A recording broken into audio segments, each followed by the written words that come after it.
Alege întotdeauna bunătatea. O zi proastă pentru orgoliu e o zi bună pentru suflet.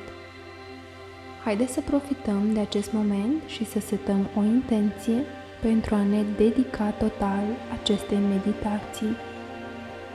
Oriunde ești acum, fie că stai în poziție șezut sau întins pe pat, închide ochii și du toată atenția asupra sufletului tău. Inspiră adânc, simțind orice senzație a respirației tale și expiră. Pe măsură ce inspiri, relaxează-ți ușor corpul. Pe măsură ce expiri, elimină orice tensiune care s-a format pe timpul zilei, orice stare care nu îți aduce energie pozitivă în suflet. Inspiră, simte cum oxigenul intră în corpul tău și expiră lung. Simte acea minunată stare de relaxare și pace în tot corpul. Simte cum ochii tăi devin grei, fața e relaxată, corpul devine tot mai relaxat și dedică atenția spre respirație, asupra senzațiilor, aerul rece care intră în plămâni, iar apoi aerul cald care părăsește corpul tău. Creează o stare de pace și de liniște. Mulțumește-ți că ai găsit timp în ziua ta să dedici stării tale generale de bine. Inspiră adânc și expiră ușor.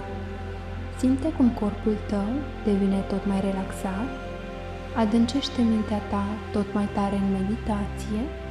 Caută liniștea și pacea sufletească. Simte cum eliberezi toată energia de care nu mai ai nevoie, lăsând loc pentru energia infinită, o energie care îți va crea o stare minunată, plină de bucurie și iubire în inima ta. Renunță la orice grijă sau frică, renunță la tot ce nu-ți face bine, renunță la orice tensiune din corpul tău. Adu gratitudine în sufletul tău și în inima ta. Inspiră adânc, expiră ușor. Fii recunoscător pentru iubirea față de tine, pentru răbdarea pe care o ai, pentru starea de pace pe care o generezi, pentru ceea ce ești și pentru ceea ce devii. Dezvoltă momente de recunoștință. Atunci când sentimentul de gratitudine este prezent, orice fel de sentiment de frică sau grijă dispare. Pur și simplu nu le poți avea pe amândouă simultan. Așa că nu înceta să privești cu iubire și recunoștință în viața ta, indiferent de circumstanțe, forța bunătății va învinge întotdeauna. Fii recunoscător asupra acestei călătorii pe care ai început-o, devenind mai bun de fiecare dată. Puțin câte puțin, cu fiecare acțiune. Mulțumește-ți ție, fii mândru de tine, iubește-te pentru ceea ce ai devenit până acum. Ești exact unde trebuie să fii. Inspiră și expiră. Adu cât mai multă energie în corpul tău și transmite această energie de gratitudine asupra tuturor celor din jurul tău, a familiei tale, prietenilor sau oricărei alte persoane.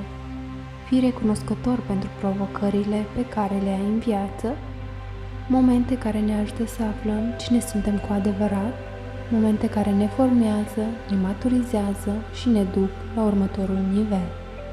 Haideți să fim recunoscători pentru toate momentele de iubire, pentru toate momentele în care râdem și suntem fericiți, momente care ne aduc împlinire în viață. Haideți să mulțumim pentru toate aceste momente. Mulțumesc, mulțumesc, mulțumesc. Rămâi alături de respirația ta, continuă să rezonezi tot mai mult cu această energie pe care tu ai creat-o.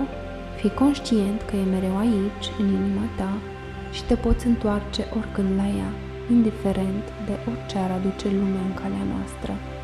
Pacea și iubirea care sunt mereu parte din tine. protejându-te și iubindu-te în orice fel. E timpul să încheiem această meditație. Revină ușor la respirația ta. Inspiră liniștit, expiră profund.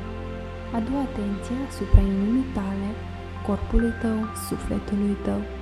Stai în această stare oricât timp ai nevoie, deschizând ușor ochii când ești pregătit să închei această meditație. Îți mulțumesc din suflet, cu toată dragostea și gratitudinea. O zi frumoasă!